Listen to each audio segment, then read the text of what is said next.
And first, I want to thank Senators Stabenow, Warner, and Kelly for joining us. I just make a note, this is the 118th Congress, and we passed our 118th judge today. So I feel very good about that. Now, let me talk a little bit about banking. First, in regards to banking, I believe that President Biden and Secretary Yellen, Chairman Powell, did a good job in staunching the contagion we all worried about, but they have to stay vigilant and continue their hands-on approach. There are currently many proposals on the table that are worth considering, but of course every one of them will need bipartisan support to pass. Raising the $250,000 FDIC limit is a serious proposal and should be carefully studied. Of course, the cost should be paid by the banks, not by the taxpayer. And it's important because it will strengthen smaller banks and prevent depositors from putting their money into larger banks. But on the other hand, there is a moral hazard argument which could have significant impacts on our economy in the long run. So, in short, this is not an easy question and will require careful consideration. But one thing is certain. A good part of this failure, there are other causes as well, but a good part of this failure was regulatory, and we need a much stronger regulatory regime.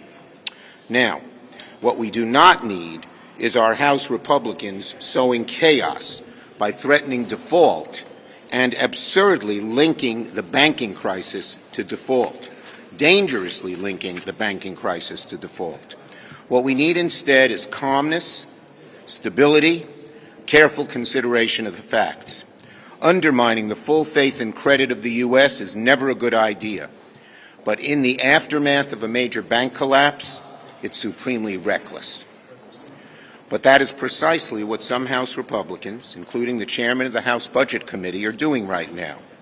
During the House Republican annual retreat, the House Budget Committee chair and other Republicans said that now is, quote, the best time to double down on debt ceiling brinkmanship as news of SBC's collapse remains at the front of mind. They're threatening a global economic crisis over the debt limit. At the same time, we have this problem in the banking industry. And of course, as we know, they are still refusing to show the American people their plan. It's ridiculous.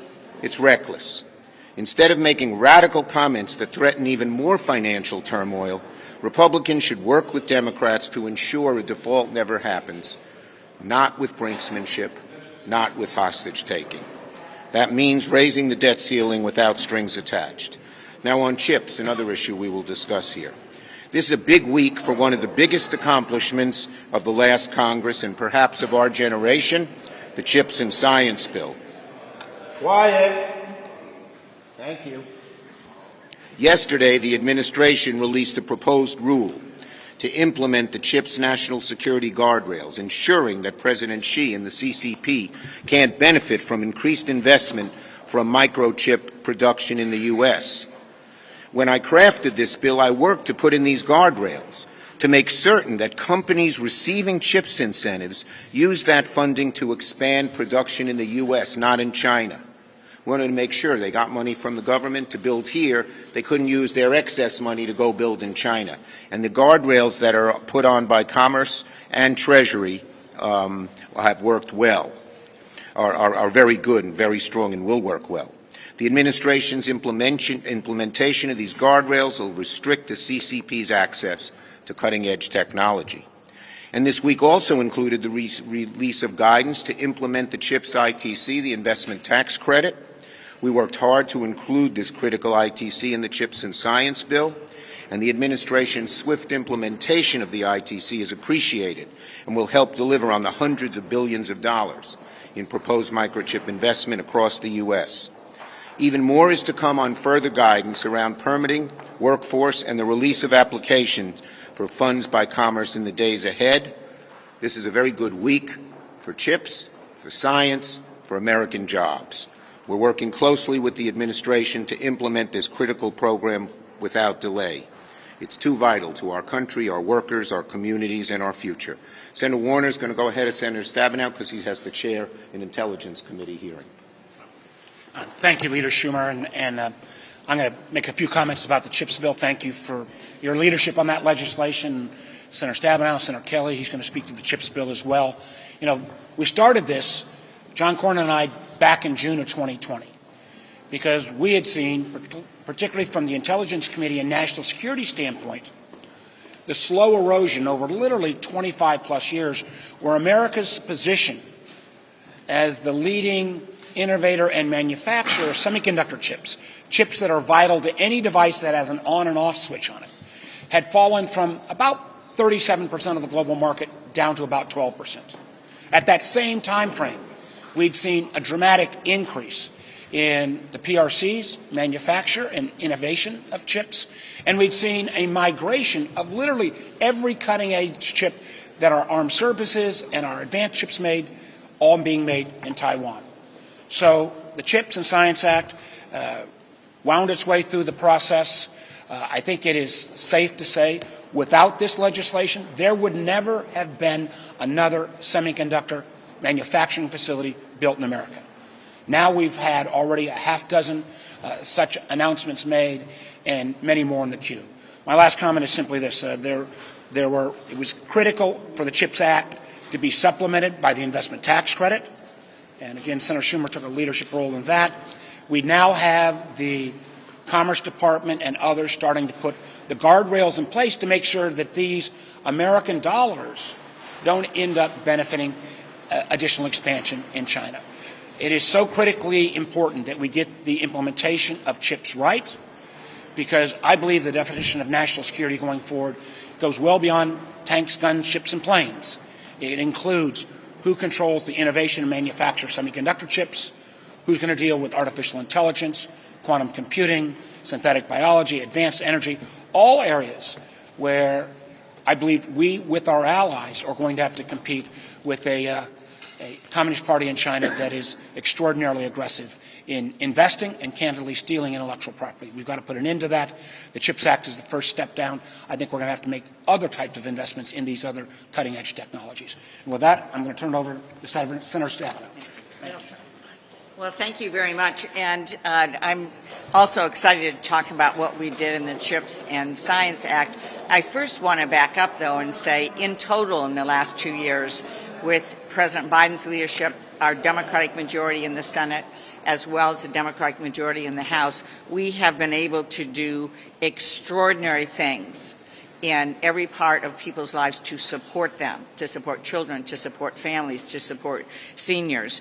And people are now seeing the benefits as these have been implemented. From more rural high-speed internet, or in our cities where we have more schools, we have telemedicine, we have small businesses, we have farmers that are now being able to connect in a way that allows them to be more successful, to the $35 cap on insulin for our seniors. And because of the leadership of the President and all of us pushing on the companies that make insulin, we're now seeing that they are moving forward on $35 cap for others as well. We want to lock that in legislatively to make sure they can't go backwards on that. But we are moving forward in so many ways that affects people's lives. And excitingly, we are bringing jobs home. That's really what the CHIPS and Science Act is all about. It's exciting to see a new renaissance in American manufacturing, making things here. You know, I remember during the auto rescue and the debate in 2009, Republican colleagues saying, well, it doesn't matter where a car is made, as long as you can get a cheap vehicle or get a vehicle, it doesn't matter where it's made. Well, it does matter where it's made.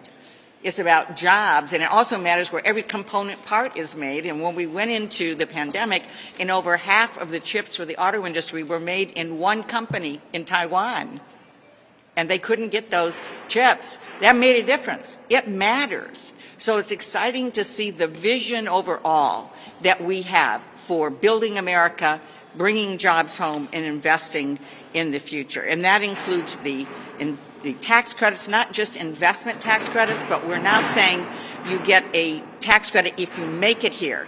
The production tax credit is what causes the battery, the solar, the wind, the electric vehicle to be built in America. So this is a vision that is working for people in our country, and I'm very proud of all the component parts and we're rebuilding the American semiconductor industry, and as Senator Warner said, we are focusing on strengthening America's national security.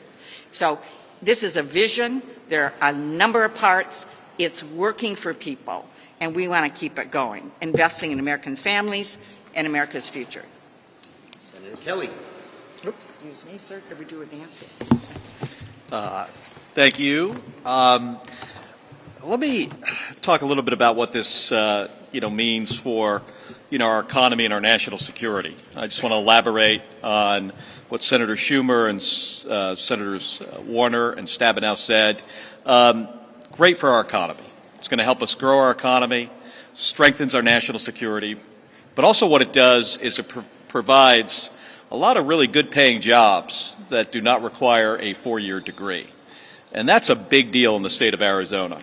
The TSMC investment in Arizona, they just recently announced, is going to go from $12 billion to $40 billion, creating thousands and thousands of good-paying jobs that you can actually raise a family on that do not require a 4-year degree.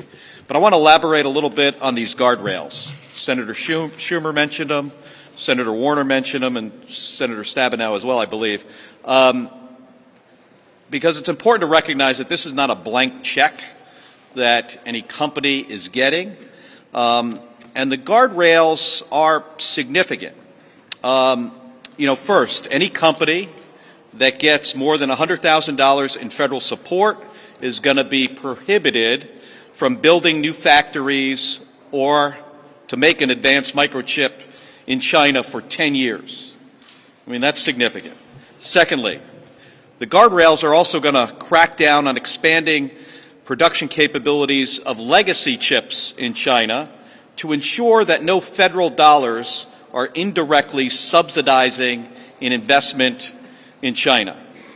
And lastly, these guardrails are going to prevent both companies and researchers from partnering with researchers in China or researchers who are funded by the Chinese government.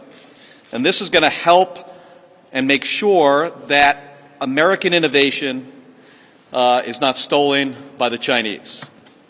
So, these guardrails, they're tough, but they are definitely necessary, and it's going to help us fulfill the vision of the CHIPS Act to develop and make more semiconductor chips here in the United States, not only to help us grow our economy, but to make sure that we have the semiconductor chips that we need for our national security.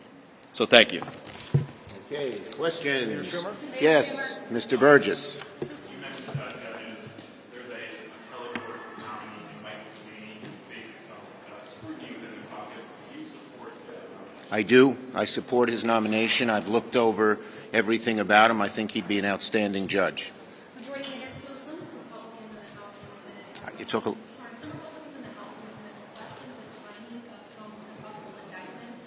Some are kind of saying that this is Democrats' just political attack on Trump. What is your response to that? Look, I think it's premature to talk about it. We don't know what's going to happen yet. Yes, go ahead. Do you have confidence in Alvin Bragg, the Manhattan DA? Look, the bottom line is, as I said, it's premature to comment on what's happening, and we'll have to wait and see what he does. Yes. A question on TikTok. Do you believe that app should be banned in the United States, and what's your message to content creators out there? Look, there are serious security concerns with TikTok. I share them. I've talked to Senator Warner about his legislation. I think that we're going to have to look at this very, very carefully, and I think the Senate will. Yes. Have you talked to Senator Fetterman? How's he doing? When do you expect him to return? You know, he's recuperating. We want to give him the space to recuperate. He needs it. It's fair. It's right. There are other people in the Senate who have taken their time to recuperate, but I'm confident he's going to come back and be an outstanding and fine senator. Go ahead. Can I ask you about the Fed just raised interest rates by 25 basis points? What's your reaction? Look, this is a very tough decision. There are competing equities on both sides. I will say I am concerned about its effect on the economy. Last one. On the AUMF, Speaker McCarthy said did not commit to bringing this bill, the repeal bill, up on the House side. Are you worried that it's going to hit a brick wall when it gets over Look, the House? there's a lot of strong supporters across the Republican caucus on it. Chip Roy's, I think, a co-sponsor of the bill. So I'm very hopeful and optimistic once we pass it here in the Senate, and you've seen the margin we passed it by in the Senate, that the House will pass it too. Thank you, everybody. Thank you.